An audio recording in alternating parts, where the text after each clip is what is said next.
जब भारत अपना पहला रॉकेट लॉन्च कर रहा था, उस वक्त रॉकेट के पार्ट को बैलगाड़ी और साइकिल पे ढकेल कर साइड तक ले जाया गया था। बैलगाड़ी से एक सफर शुरू हुआ जो आज चंद्रयान तक पहुंच गया। इंडिया जब आज़ाद हुआ तब देश काफ़ी चैलेंजेस फेस कर रहा था। गरीबी, फूड शॉर्टेज काफ़ी कॉमन था। इंफ्रास्ट्रक्चर, रोड, रेलवे, कम्युनिकेशन सब टूटे हुए थे। 1961 से 62 में 59% इंडियन ऑफिशियली पुअर्टी लाइन के नीचे जी रहे थे और 95% लोग 498 रुपये पर ईयर से कम में सर्वाइव कर रहे थे। इसी दौरान कुछ लोग थे जिनका विजन बिल्कुल अलग था। उनमें से एक थे doctor Vikram Sarabhai. World war 2 के कारण कैम्ब्रिज यूनिवर्सिटी से इंडिया वापस आने के बाद उन्होंने Nobel prize winner CV Raman के under Indian Institute of Science IISc Bangalore में रिसर्च शुरू किया। सिर्फ 23 साल की उम्र में उनका पहला research paper time distribution of cosmic रे पब्लिश हुआ। 1947 में साराभाई ने अहमदाबाद में फिजिकल रिसर्च लैबोरेटरी PRL की स्थापना की। उस वक्त दुनिया में कोल्ड वार अपने चरम पर था। अमेरिका और सोवियत यूनियन मून तक पहुंचने के लिए बहुत पैसा खर्च कर रहे थे, जिसकी वजह से लोग पूछ रहे थे क्या इंडिया जैसे पुअर और डेवलपिंग कंट्री को स्पेस पे पैसा खर्च करना चाहिए जब पुअर्टी, इलिटरेसी और बेसिक नीड के प्रॉब्लम हैं। जिस पे साराभाई का जवाब काफ़ी ऑनेस्ट था। उनका कहना था इंडिया का गोल प्रेस्टीज रेस में घुसना नहीं है बल्कि प्रैक्टिकल एप्लीकेशन के लिए है, जिससे एग्रीकल्चर, कम्युनिकेशन, एजुकेशन में हेल्प हो सके। जिसके बाद 21 फरवरी 1962 को Indian National Committee for Space Research INCOSPAR officially बनाया गया, डिपार्टमेंट ऑफ एटॉमिक एनर्जी के अंडर। पहला मीटिंग 22 फरवरी 1962 को हुआ। चेयरमैन विक्रम साराभाई और इसमें कई इंजीनियर भी शामिल थे, जैसे APJ अब्दुल कलाम। और फिर एक साल के बाद नवंबर 21, 1963 के दिन Thumba equatorial rocket launching station TERLS में इंडिया का पहला स्पेस मिशन हुआ। एक US में 2 stage sounding rocket Nike Apache launch किया गया। लेकिन लॉन्च साइट तक रॉकेट के पार्ट को ले जाने के लिए क्रेन या फिर ट्रक अवेलेबल नहीं था, इसीलिए साइंटिस्ट ने अपना पूरा जुगाड़ दिखाया। रॉकेट के कंपोनेंट बैलगाड़ी और साइकिल पे ढकेल कर लॉन्च साइट तक ले जाया गया और इस तरह नाइकी अपाचे की सक्सेसफुल सीरीज के बाद 1967 में इंडिया ने अपना पहला खुद से डेवलप किया हुआ single stage sounding rocket Rohini RS-75 TERLS से लॉन्च किया। इतने सक्सेस के बाद साराभाई को रियलाइज़ हुआ कि अगर स्पेस में आगे बढ़ना है तो एक फॉर्मल स्पेस ऑर्गेनाइजेशन की ज़रूरत है। जिसके बाद 1969 में Indian space research organisation ISRO का स्थापना हुआ। ISRO का गोल सिंपल था, स्पेस रिसर्च और एप्लीकेशन को इंडिया के डेवलपमेंट के लिए यूज़ करना, जैसे टेलीकम्युनिकेशन, एग्रीकल्चर और एजुकेशन। ISRO के बनने के बाद इंडिया की कैपेबिलिटी और भी ज़्यादा स्ट्रांग हो गई। इंडो सोवियत एग्रीमेंट के अंदर सोवियत M100 मीटियोरलॉजिकल रॉकेट हर हफ्ते TERLS से लॉन्च होने लगा। सब कुछ बहुत परफेक्ट चल रहा था, लेकिन दिसंबर 1971 का महीना इंडिया के लिए एक इमोशनल टर्निंग पॉइंट बन गया। बस एक महीने पहले इंडिया की स्पेस प्रोग्राम के लिए आर्यभट्ट सैटेलाइट का अप्रूवल हुआ, जो 1975 में लॉन्च होने वाला था। लेकिन उस वक्त डॉक्टर विक्रम साराभाई का हार्ट अटैक के कारण निधन हो जाता है। 1972 में डिपार्टमेंट ऑफ स्पेस स्टेबलाइज हुआ, जो प्राइम मिनिस्टर के डायरेक्ट रिपोर्टिंग में था। 1975 से 76 में satellite instructional television experiment SITE चलाया गया। ये नासा के साथ मिलकर किया गया एक प्रोजेक्ट था। इसमें ATS-6 सैटेलाइट का यूज़ करके गांव-गांव में एजुकेशनल प्रोग्राम दिखाया गया और 19 अप्रैल 1975 को एग्जैक्टली 1:28 दोपहर में सोवियत यूनियन के कपुस्तिन यार लॉन्च साइट से एक कॉस्मोस 3M रॉकेट आसमान में उड़ा और उसके साथ उड़ा इंडिया का पहला सैटेलाइट आर्यभट्ट। ये लॉन्च बिना इंटरनेशनल कोलैबोरेशन के पॉसिबल नहीं था, क्योंकि अपना जो लॉन्च व्हीकल था वो ऑर्बिट तक सैटेलाइट ले जाने लायक नहीं था। इसीलिए 1969 में इंडिया और सोवियत यूनियन के बीच एग्रीमेंट हुआ था। ये मिशन सिर्फ 4 दिन तक चला पावर सिस्टम प्रॉब्लम की वजह से, लेकिन बहुत ही वैल्यूबल डेटा मिला। अभी तक तो सारी चीज़ें अच्छी चल रही थीं, लेकिन 10 अगस्त 1979 की सुबह श्रीहरिकोटा के लॉन्च पैड पर सैटेलाइट लॉन्च व्हीकल SLV-3 एक 22 मीटर लंबा रॉकेट लॉन्च के लिए तैयार खड़ा था। उसके 4th स्टेज में छोटा सा 35 किलो का रोहिणी टेक्नोलॉजी पेलोड था, जो अगर सक्सेसफुली ऑर्बिट में पहुंच जाता तो इंडिया दुनिया का 6th देश बन जाता जो अपने सैटेलाइट को खुद लॉन्च कर सकता है। इसके प्रोजेक्ट डायरेक्टर थे डॉक्टर APJ अब्दुल कलाम। लेकिन जब काउंटडाउन शुरू हुआ तो एक अनएक्सपेक्टेड ट्विस्ट आया। T-40 सेकेंड पे कंप्यूटर सिस्टम ने वार्निंग दी, लेकिन उस वक्त कंप्यूटर सिस्टम पे उतना ट्रस्ट नहीं किया जाता था। तो जितने भी एक्सपर्ट वहाँ पे खड़े थे उन्होंने बोला कि लॉन्च सेफ है, वार्निंग को इग्नोर कर दो। और सुबह 7:58 बजे रॉकेट SLV-3 अच्छी तरह से ऊपर गया, इसे काम किया और टाइम पे अलग भी हो गया। लेकिन T+50 सेकेंड के बाद दूसरे स्टेज में प्रॉब्लम आई। रॉकेट अपने ट्रैक से हटने लगा और कंट्रोल खत्म हो गया और लगभग 317 सेकेंड 5 मिनट के बाद रॉकेट और सैटेलाइट दोनों बे ऑफ बंगाल में गिर गए। मतलब इंडिया का पहला सैटेलाइट लॉन्च फेल हो गया। जब इन्वेस्टिगेशन हुआ तो पता चला रॉकेट के सेकेंड स्टेज का रिएक्शन कंट्रोल सिस्टम RCS में प्रॉब्लम थी। जब रॉकेट लॉन्च पैड पे खड़ा था तब एक छोटा सा सोलेनॉइड वाल्व खुल गया था और सही से बंद नहीं हुआ था। इसी वजह से ऑक्सीडाइजर RFNA यानी कि रेड फ्यूमिंग नाइट्रिक एसिड धीरे धीरे लीक होता रहा। रॉकेट फेल होने के बाद इसरो के चेयरमैन प्रोफेसर सतीश धवन खुद मीडिया का सामना किए। उन्होंने पूरी रिस्पॉन्सिबिलिटी अपने ऊपर ली। इसके बाद सिर्फ एक साल के बाद 18 जुलाई 1990 को SLV-3 का दूसरा वर्जन E2 श्रीहरिकोटा से लॉन्च के लिए रेडी था। रॉकेट का काउंटडाउन शुरू हुआ तब एक नया प्रॉब्लम सामने आया। रॉकेट को ग्राउंड पे रोकने वाली केबल जो रिमोट से खुलती है प्रॉपरली काम नहीं कर रही थी। ये केबल रॉकेट को लास्ट मोमेंट तक स्टेबल रखती थी। अगर ये काम न करती तो रॉकेट गिर सकता था और फिर कुछ ऐसा हुआ जो इसरो की हिस्ट्री में हमेशा याद रखा जाएगा। एक टेक्नीशियन ने अपनी जान को खतरे में डालकर मैन्युअली केबल खोलने का फैसला किया। उसने लॉन्च टावर पर चढ़कर रॉकेट की चेन खोली। रॉकेट फ्यूल से भरा हुआ था, केमिकल टॉक्सिक था और ब्लास्ट का डेंजर हर पल था। सुबह 8:03 पे रॉकेट सक्सेसफुली लॉन्च हुआ। फर्स्ट स्टेज से लेकर फोर्थ स्टेज तक सब कुछ परफेक्टली परफॉर्म किया। एग्जैक्टली 600 सेकंड 10 मिनट के बाद रोहिणी R1 सैटेलाइट अपनी प्लान्ड ऑर्बिट में पहुंच गया। इंडिया का सपना सच हो गया। अब इंडिया उन सिर्फ 6 देशों में शामिल हो गया जो अपने सैटेलाइट खुद लॉन्च कर सकते थे। रॉकेट के सक्सेसफुल लॉन्च के बाद प्रोफेसर धवन ने सक्सेस अनाउंस करने के लिए अब्दुल कलाम को मौका दिया। डॉक्टर कलाम ने पूरे देश को खुद बताया कि इंडिया सक्सेसफुल हो गया है। बाद में उन्होंने लिखा, जब फेलियर हुआ मेरे लीडर ने उसे अपने ऊपर लिया, जब सक्सेस आई तो उन्होंने टीम को दे दिया। SLV-3 सक्सेसफुल लॉन्च एक बड़ा टर्निंग पॉइंट था, लेकिन इस सक्सेस के बाद भी सेटबैक और पार्शियल फेलियर आया।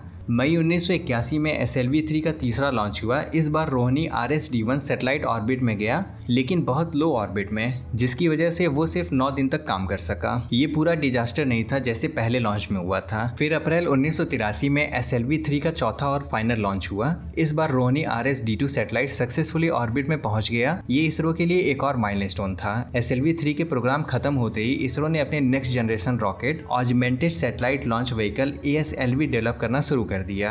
ये 5 स्टेज रॉकेट था जो बड़े सैटेलाइट को हायर ऑर्बिट में भेजने के लिए बनाया गया था। इसका डिजाइन SLV-3 पर बेस्ड था, लेकिन इसमें 2 एक्स्ट्रा स्ट्रैप बूस्टर ऐड किया गया था, जिससे रॉकेट का शेप और अनस्टेबल हो गया। 24 मार्च 1987 को पहला ASLV रॉकेट ASLV-D1 श्रीहरिकोटा से लॉन्च हुआ। इसमें 150 किलो का SROSS-A सैटेलाइट था, लेकिन लॉन्च के कुछ ही सेकंड के बाद प्रॉब्लम हो गई। स्ट्रैप ऑन बूस्टर जल गया। रॉकेट के पास इतना पावर नहीं था कि वो ऊपर जा सके और वो लॉन्च पैड की तरफ गिरने लगा, जिससे ये मिशन भी फेल हो गया।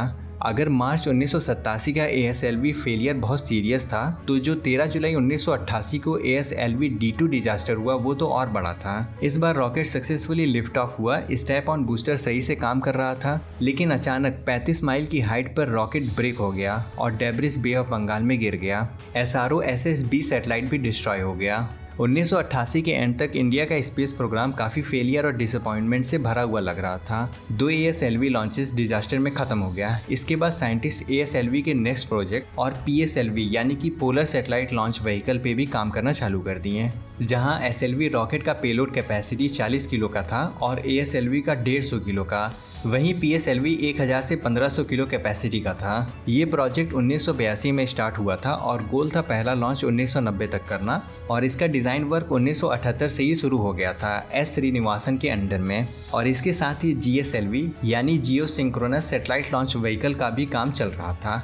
लेकिन GSLV प्रोग्राम के लिए क्रायोजेनिक अपर स्टेज टेक्नोलॉजी चाहिए था। ब्रेक थ्रू तब आया जब सोवियत यूनियन ने ऑफर किया 2 engine plus complete technology transfer सिर्फ 200 मिलियन में। 18 जनवरी 1991 को इसरो ने रशियन स्पेस एजेंसी ग्लावकोस्मोस के साथ एग्रीमेंट साइन किया। एग्रीमेंट में इंडिया को फुली असेंबल इंजन और मैन्युफैक्चर टेक्नोलॉजी मिलने वाली थी। इसरो और ग्लावकोस्मोस को पता था कि USA ऑब्जेक्शन रेज करेगा under Missile Technology Control Regime MTCR के, इसीलिए उन्होंने प्लान बी बनाया, जिसमें Glavkosmos cryogenic engine Kerala Hitech Industry Limited के थ्रू मैन्युफैक्चर करवाएगा, न कि डायरेक्ट इंडिया को एक्सपोर्ट करेगा। इससे MTCR का रूल ब्रेक भी नहीं होता। लेकिन 1992 में USA ने इसरो और ग्लावकोस्मोस पर सैंक्शन लगा दिया MTCR वायलेशन के एलिगेशन के साथ। US प्रेशर के बाद रसिया को 1994 में एग्रीमेंट बदलना पड़ा। इंडिया को 7 रेडीमेड इंजन मिला, लेकिन टेक्नोलॉजी ब्लूप्रिंट और ट्रेनिंग नहीं मिली।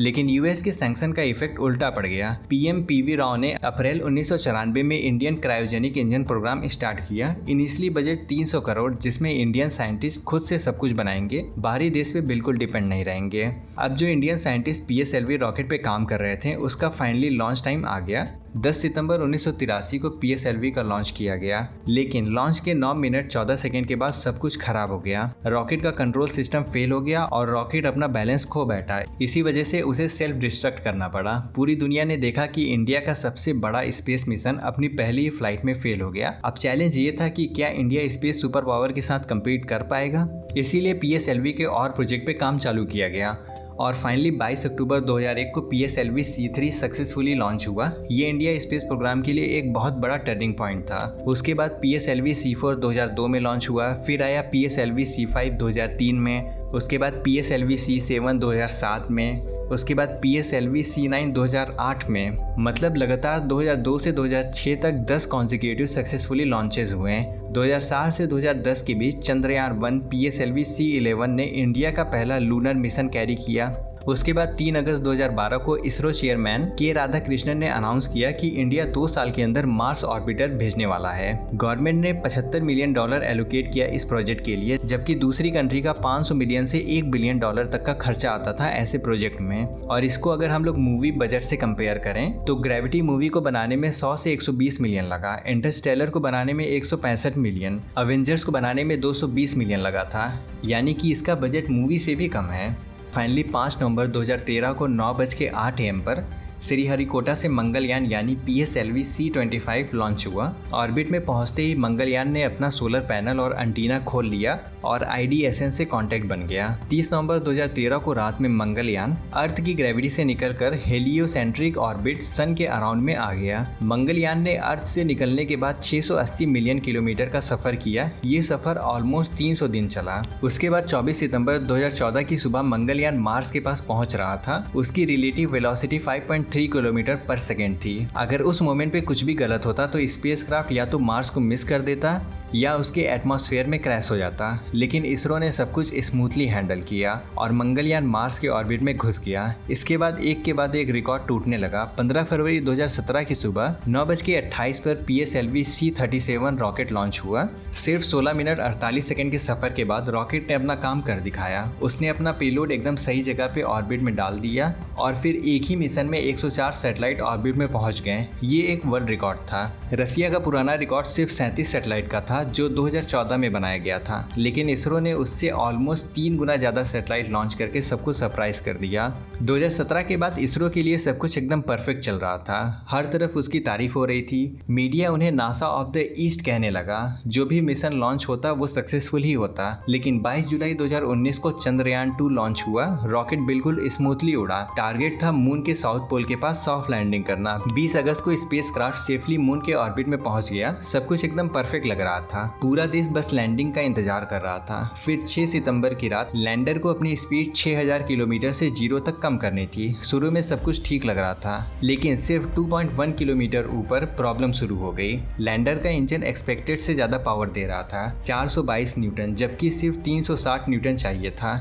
ये छोटी सी गलती लैंडर के पाथ को बिगाड़ दी। ऑनबोर्ड सॉफ्टवेयर ने स्पीड और डायरेक्शन करेक्शन करने की कोशिश की, लेकिन सेफ्टी लिमिट के चक्कर में करेक्शन धीरे हो गया। फाइनल डेटा ने दिखाया कि सिर्फ 330 मीटर ऊपर विक्रम अभी भी 210 किलोमीटर वर्टिकल और 173 किलोमीटर हॉरिजॉन्टल स्पीड से गिर रहा था। सॉफ्ट लैंडिंग के लिए रिक्वायर स्पीड सिर्फ 2 ms थी। मतलब क्रैश अवॉइड करना अब इम्पॉसिबल था और लैंडर क्रैश हो गया। ये एक छोटा सा सेटबैक था। इसरो का जवाब बिल्कुल अलग था। एक्सक्यूज बनाने के बजाय उन्होंने अपने फेलियर को ध्यान से समझा और एनालाइज किया। हर छोटी गलती को स्टडी किया गया ताकि अगला मिशन बेटर हो, जिसकी वजह से 14 जुलाई 2023 को चंद्रयान 3 LV-M3-M4 रॉकेट श्रीहरिकोटा से लिफ्ट ऑफ हुआ 9:05 पे। 2019 के फेल सॉफ्ट लैंडिंग के बाद ये लॉन्च देश की उम्मीद को दोबारा जगाने वाला था। एक महीने के प्रिसाइज ऑर्बिट के बाद 23 अगस्त 2023 को विक्रम लैंडर ने 30 किलोमीटर की एल्टीट्यूड पर परफेक्टली अपनी स्पीड कम की और 12:33 पर मून के साउथ पोल के पास सेफली लैंड किया। साउथ पोल पे इससे पहले किसी भी देश ने लैंड नहीं किया था। उसके बाद 2 सितंबर 2023 को आदित्य L1 लॉन्च हुआ। ये तो बस शुरुआत है, अभी तो कई लॉन्चेस बाकी हैं। तो ये है एक छोटा सा इंडिया स्पेस की जर्नी। तो अगर आपको ये वीडियो अच्छा लगा हो तो चैनल को सब्सक्राइब करना ना भूलें। Thanks for watching.